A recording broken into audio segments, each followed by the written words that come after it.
दोस्तों, आज मैं आपको नारी शक्ति कहानियाँ श्रृंखला की कहानी नंबर 7 सुनाने जा रही हूँ, जिसका शीर्षक है औरत का संघर्ष। तो चलिए कहानी की शुरुआत करते हैं, पर इसके पहले कृपया वीडियो को लाइक, शेयर और चैनल को सब्सक्राइब करना ना भूलें। सिद्धि ने शादी के लिए आए इस छठे रिश्ते को भी ना कहा तो उसकी माँ सावित्री का पारा 7वें आसमान पर चढ़ गया। यह सब आपकी लाडली बहन कुसुम के कारण हो रहा है। उन्होंने ही सिद्धि के दिमाग में शादी ना करने की बात डाली है। सावित्री ने अखबार पढ़ रहे सिद्धि के पापा राजन जी से कहा, दुनिया भर की खबरें पढ़ लेना, लेकिन घर में क्या चल रहा है इसकी खबर कभी मत लेना। सावित्री फिर बड़बड़ाई। आखिरकार राजन जी अखबार समेटकर गुस्से में वहां से उठकर चले गए।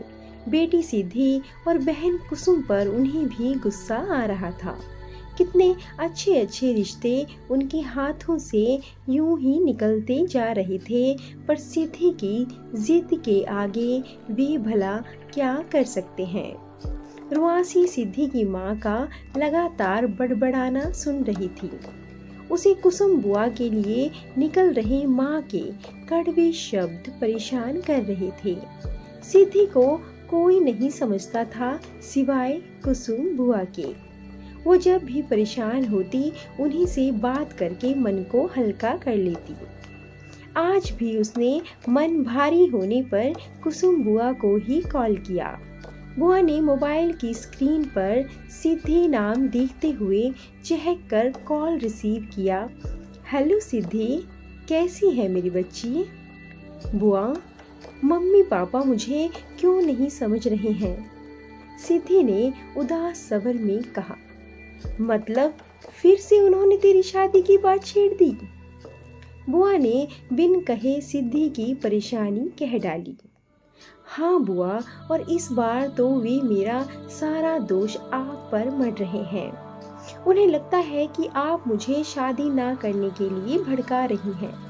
तो फिक्र ना कर, कल ही मैं पटना का टिकट करा के जल्दी तेरे पास आती हूँ।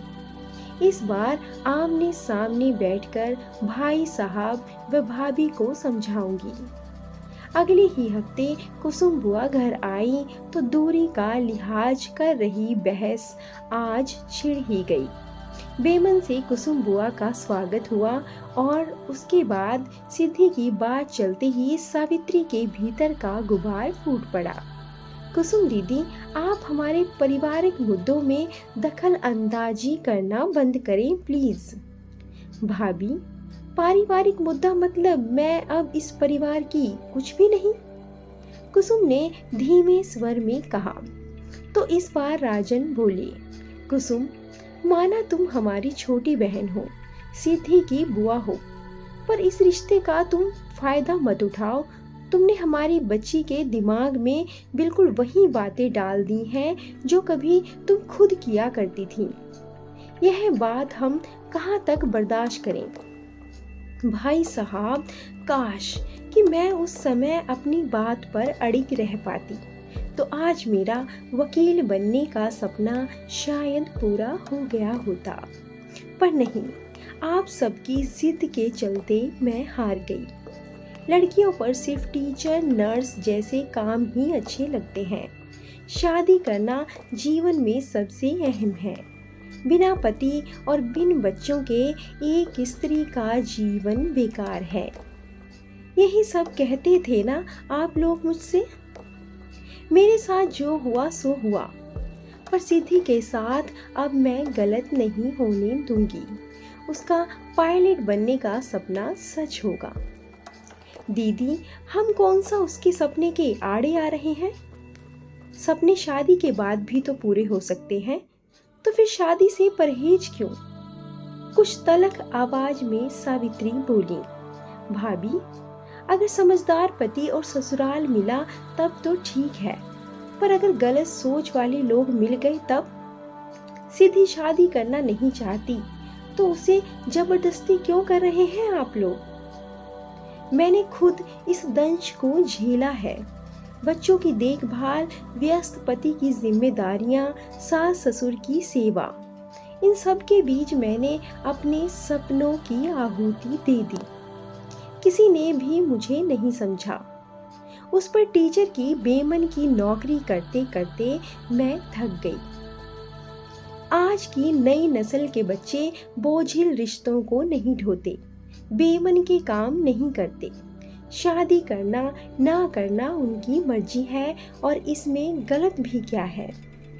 उस दिन सिद्धि की वे बातें राजन जी और सावित्री के गले नहीं उतरी। कुसुम तो उस वक्त उन दोनों को दुश्मन की तरह लग रही थी। आखिरकार सिद्धि अपने सपनों को हवा देने के लिए चली गई थी। वक्त अपनी तेजी से चलता रहा। तभी एक दिन कुसुम के घर पर दस्तक हुई। दरवाजे पर भाई साहब, भाभी और पायलट की पोशाक में सिद्धि को देखकर कुसुम खुशी से झूम उठी। कुसुम ने 100 बलाएं लेते हुए सिद्धि को गर्व के भाव से देखा तो सावित्री जी बोली, ये सब आपकी जिद का नतीजा है दीदी। नहीं, यह सब इसकी मेहनत और आप लोगों के सहयोग का परिणाम है। कुसुम ने दुलार भरा हाथ सिद्धि के सिर पर फेरते हुए कहा तो सिद्धि बोल उठी, नहीं बुआ, यह आप जैसी महिलाओं के संघर्ष का ही परिणाम है, जिन्होंने कई सालों से लगातार लड़कियों को उड़ान देने के लिए समाज से संघर्ष किया है।